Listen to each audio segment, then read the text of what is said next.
I hope आप अच्छे होंगे। सोशल मीडिया और गोदी मीडिया में फ़र्क आपको दिख रहा होगा।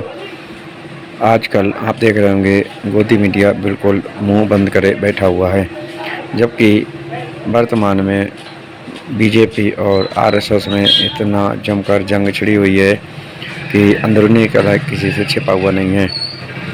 कुछ ही दिनों के अंदर आप देखें आरएसएस बीजेपी में कितना बड़ा फेरबदल करने जा रहा है। सोशल मीडिया में छाई हुई खबरें किसी से छिपी नहीं है। हमारे चैनल को देखने से पहले आप सब्सक्राइब करें, लाइक करें, शेयर करना ना भूलें। हम दिखा रहे हैं आपको सोशल मीडिया में बीजेपी आरएसएस की छिड़ी हुई अंदरूनी जंग। नमस्कार, मैं अभिसार शर्मा। दोस्तों, अब आर पार की लड़ाई शुरू हो चुकी है, लेकिन यह लड़ाई इंडिया गठबंधन और एनआईडीए के बीच नहीं है। यह असली लड़ाई है एनआईडीए के भीतर, और सच कहें तो यह भारतीय जनता पार्टी और उसके ही जन्मदाता संगठन आरएसएस के बीच की लड़ाई है। आपने देखा होगा, जब परिवार के भीतर मनमुटाव होता है तो बाहर वालों को दिखता नहीं, लेकिन जब वही मनमुटाव घर से बाहर आ जाए तो बात साफ हो जाती है। बीजेपी और आरएसएस की यह अदावत अब खुले मंच पर आ गई है। लाख समझाने, लाख मनाने के बावजूद भी जब कोई नतीजा नहीं निकला तो आरएसएस ने एक बड़ा दांव खेल दिया है। यह दांव सिर्फ 9 सितंबर को होने वाले उपराष्ट्रपति चुनाव तक सीमित नहीं रहेगा। खबर तो यह है कि अगर नरेंद्र मोदी ने 18 सितंबर तक इस्तीफा नहीं दिया तो आरएसएस ऐसा कदम उठा सकती है जिससे भारतीय राजनीति की दिशा ही बदल जाए। इसी बीच अमित शाह बेचैन नजर आ रहे हैं।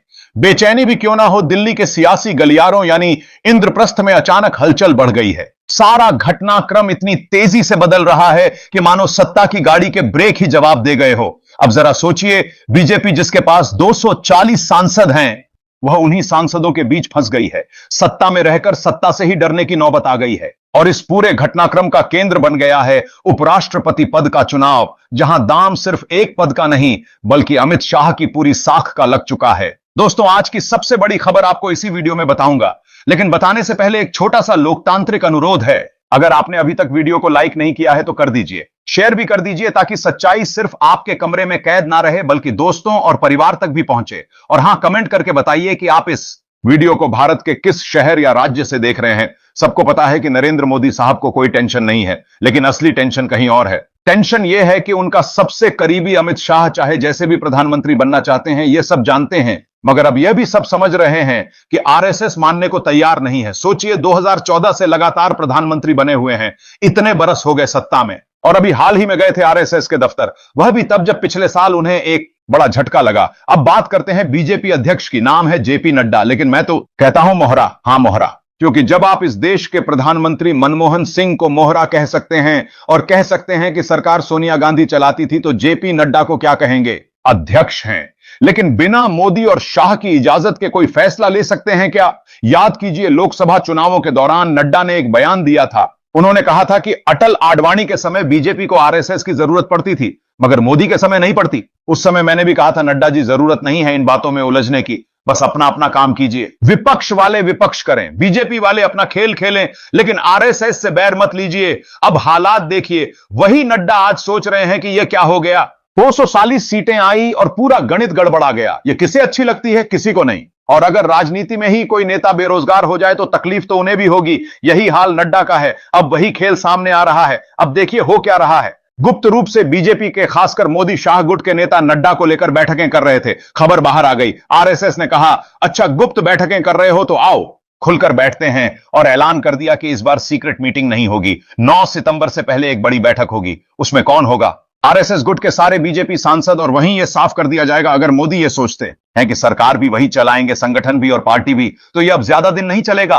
मोदी को जाना होगा। अमित शाह अगर कैबिनेट मंत्री बने रहना चाहते हैं तो रह सकते हैं, लेकिन प्रधानमंत्री का सपना उसे छोड़ दीजिए। जोधपुर की बैठक क्यों अहम है? क्योंकि वहीं तय होगा 75 साल की उम्र में रिटायरमेंट, मतलब मोदी और नड्डा दोनों की कुर्सी जाना। रणसन तय। अमित शाह अपनी स्थिति समझ लें, गुरु मानिए, दोस्त मानिए या कुछ और, हकीकत यह है कि उनकी हालत वही होगी जैसी नितिन गडकरी और राजनाथ सिंह की है।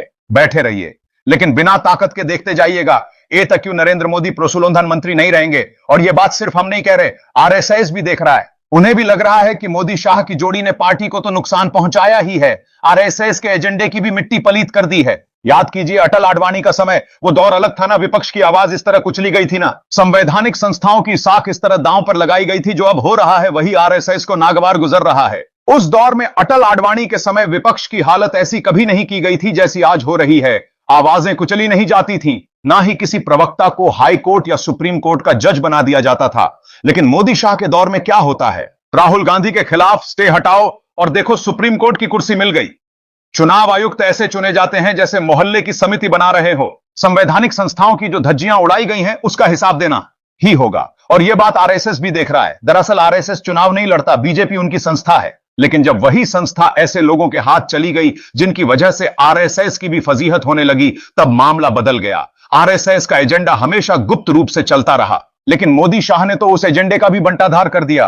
अब कोई मतलब ही नहीं रहा आरएसएस से। देखिए अब मीडिया का हाल। आज तक कह रहा है बीजेपी को जल्द मिलेगा नया अध्यक्ष, जोधपुर बैठक में नाम तय होगा। लेकिन आप नोट कीजिए ना, 17 सितंबर की बात करेंगे ना, 75 साल वाली रिटायरमेंट का जिक्र करेंगे। क्यों? क्योंकि आज तक तो सबसे बड़ा चाटुकार चैनल बन चुका है, जहां एंकर बैठे ही इसीलिए हैं कि चरण चाट सके। दरअसल हो क्या रहा है, बीजेपी शासित राज्यों में मध्य प्रदेश, छत्तीसगढ़, गुजरात, कर्नाटक, उत्तर प्रदेश, बिहार, हिमाचल, हर जगह बैठकें चल रही हैं। मोदी शाह गुट के लोग जुटे हैं। मुद्दा क्या है? अगर आरएसएस दबाव डाले तो दो ही ऑप्शन बचते हैं। पहला, मोदी को हटना होगा, दूसरा, मोदी रहेंगे तो शाह नहीं रहेंगे। यही चर्चा है। आरएसएस ने साफ कर दिया है, गुप्त बैठकों की खबर हमें है। अब पहले उपराष्ट्रपति चुनाव संभालो। सोचिए, फजीहत तो पहले ही हो चुकी है। कॉन्स्टिट्यूशनल क्लब का चुनाव याद है? मोदी शाह गुट का समर्थन मिला, क्या हुआ?